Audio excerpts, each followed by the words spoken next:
Salut tout le monde et bienvenue dans votre Hebdo Drift. Cette semaine, on part dans deux pays différents. Direction le Japon pour le Kamui Drift et la Moldavie avec le Cultura Moldova Auto Weekend Festival. Let's go! Et on commence au Japon avec le Kamui Drift. L'événement s'est déroulé le dimanche 9 août à Kamui Ski Links à Hokkaido. Pour cette 6e édition, le Kamui Drift accueillait notamment plusieurs pilotes issus de la scène D1GP. On retrouvait notamment Naoki Nakamura et Sayaka Shimoda, ainsi que Ryu Nakamura et Yumeto Hatanaka, pour des démonstrations spéciales. Oui, j'en suis fan, et oui, j'ai réussi à dire leur nom pour une fois.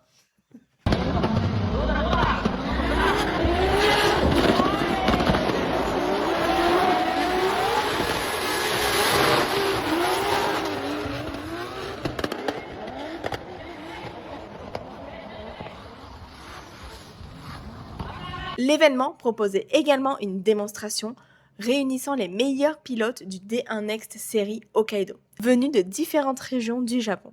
Et forcément avec les montagnes d'Hokkaido en arrière-plan. Et ces pilotes au volant, le spectacle était clairement au rendez-vous. Un événement assez différent des compétitions traditionnelles, mais qui montre une nouvelle fois toute la diversité de la scène drift au Japon. Direction la Moldavie à Chisinau pour le Cultura Moldova Auto Weekend Festival. Wouh, oui, j'ai réussi à le dire en une seule fois. Le 8 et le 9 août, à l'Arena Chisinau, accueillait un grand rassemblement automobile, réunissant notamment les communautés de Moldavie, de Roumanie et d'Ukraine. Plus de 300 voitures étaient au rendez-vous. Des supercars, du tuning et évidemment, du drift était également présent avec des démonstrations réalisées par des pilotes professionnels et du taxi drift.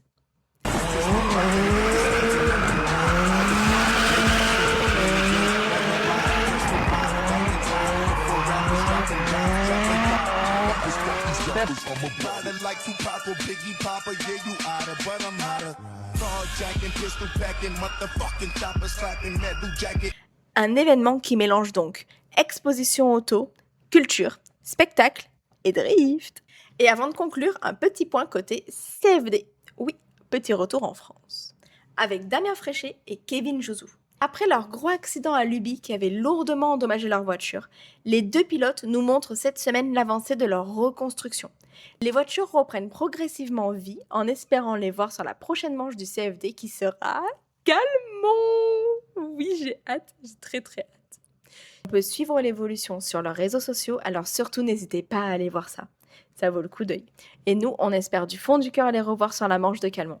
Une semaine plutôt calme qui nous aura quand même permis de voyager du Japon jusqu'en Moldavie, tout en gardant un petit œil sur le drift français. Et comme toujours, si vous connaissez un championnat, un événement ou une compétition de drift qui mérite d'être mis en avant, dites-le moi en commentaire. Peut-être qu'il sera dans le prochain Hebdo Drift. Merci d'avoir regardé cette 3e édition et on se retrouve mardi prochain pour un nouveau tour du monde de l'actualité autour du drift.